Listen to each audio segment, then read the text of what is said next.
This is a quick video review of the Alcatel OT708. I'm deciding to redo this because of the awful quality of the last one. Right, I'm doing this in a rather crappy webcam, so excuse the bad quality. I'm just going to go through the hardware very quickly. You've got a speaker at the top, you've got your screen, touchscreen, resistive touchscreen. I think it's 2.8 inches, something like that. Rather small screen. Well, this entire thing is touch sensitive, but at the minute there's 3 buttons there. You'll see why in a minute. You've got your volume toggle, you've got your power switch at the bottom and your volume toggle on the right, along with a mini USB port at the bottom. And on the back you've got a camera, obviously.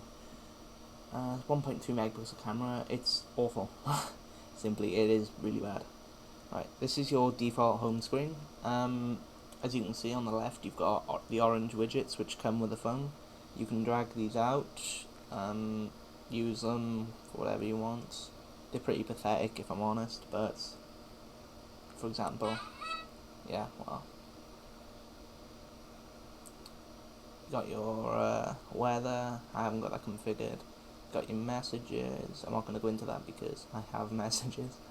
And you got your picture selector, which allows you to go through pictures like that rather quickly, I might add. The picture, oh god, well, you can have a bit of YouTube coverage. Yeah, well, goes through pretty quickly, not really that much lag. Right, on the bottom you've got message, which will take you into a message creation, which is a T9 keypad. You can't change that, but it works really well. I'll just type something really quickly. My name, oops, is Kevin. I am busy. Yeah, there. Well, you get the idea. Predictive text does occasionally have a little glitch like the and am there, but well. 2 seconds while I sort something out. 1 second. Sorry.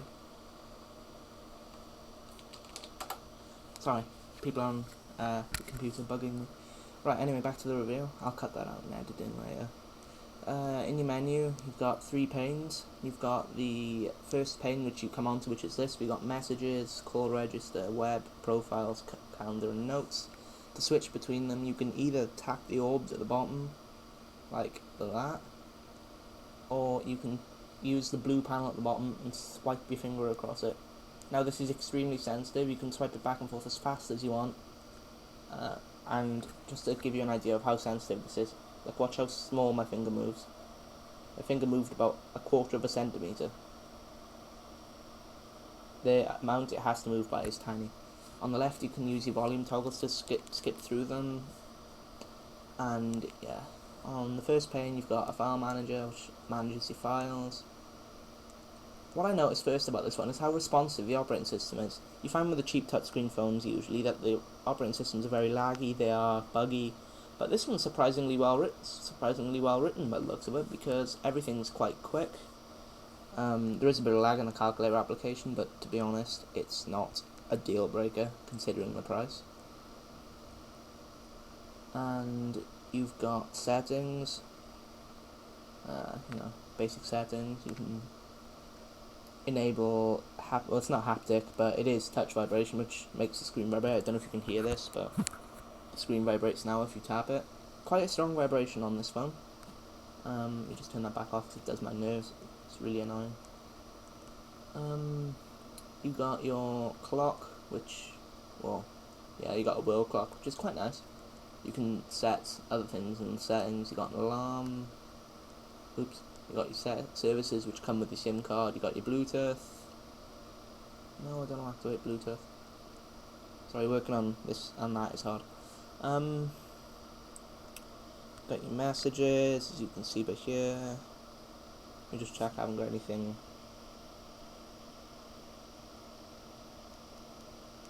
Nope, we're safe. As you can see, you got a basic message system. This is SMS messaging, so this is a text I got from a friend Leah. It made me giggle. You can see the text is rendered relatively well. You can then go options, reply, and then you can send a photo message. Phone supports photo messaging. You got your web browser. Now the web browser on this is awful. Don't buy it if you want to browse the web. It is really bad. You got your profiles, which is basically silent, meeting, you know, that kind of stuff. You got your calendar, which is very basic. Allows you to, if you double tap on any date, it'll give you a list of stuff you can do. As you can see there, you can create an event, set your stuff below. You got your notes. Now I've got, wait, what? SIM card call recording on. I'll show how to enable that in another video. But you can create simple text notes like this.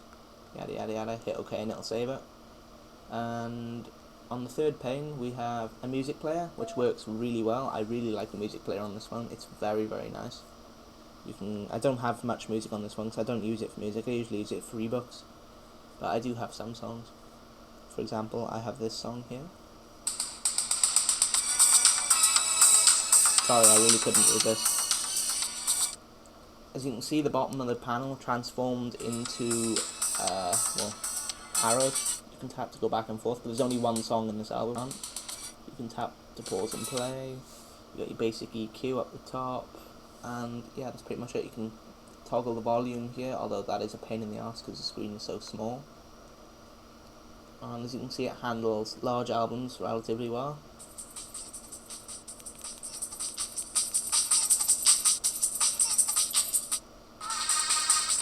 As you can see.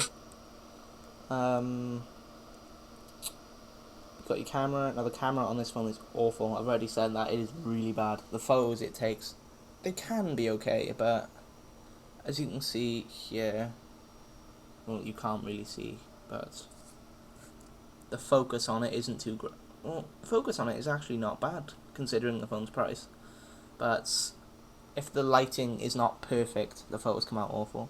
Video recording is pretty bad in this phone as well, but it's okay for those, you know, little recordings you do every now and then. Got your radio, needs a headset. I don't have one. The one I had broke and I can't find a bloody replacement. That's one downside to this phone. None of the accessories work with it, so I'm being forced to buy a Bluetooth headset. No, can't go in those pictures. Oh, but we can. You can go into a picture browser. Allows you to skip pictures like that. As you can see, it's very responsive.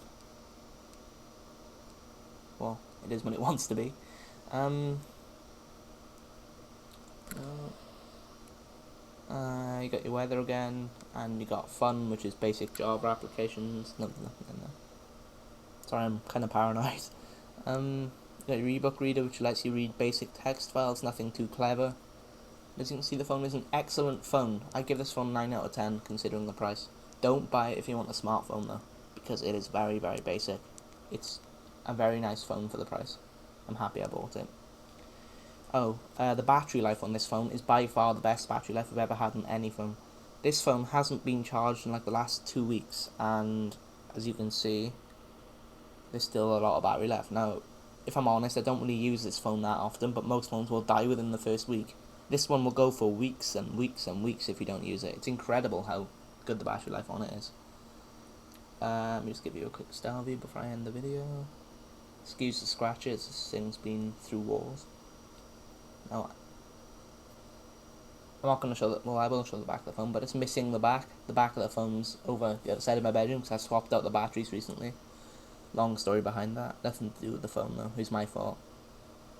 Just don't short circuit lithium batteries. It's a bad idea. That's a handy tip. And yeah, that's the phone. I hope you enjoyed the review. Let me just find the pause button.